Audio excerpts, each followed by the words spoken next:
சந்திரன் வந்து ஜன்னல் ஓரம் தன்னை பிடிக்கும். செந்தலை நான் துணை கழித்தா தீயை வாரி இறைக்கும்.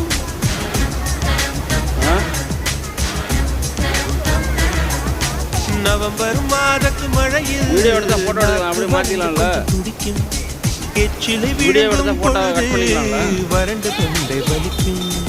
அட பெண்கள் காதற்காரும் என் தனிமைக்கு நிழல் கொடுப்பகையாகும். அடியாண்களை பார்த்தால் எரிச்சல் வரும், என் இரவுக்கு வெளிச்சம் சுமையாகும். பாப்பு பாப்பு பாப்பு பாப்பு இடி விழும் ஓசை கேட்பதும்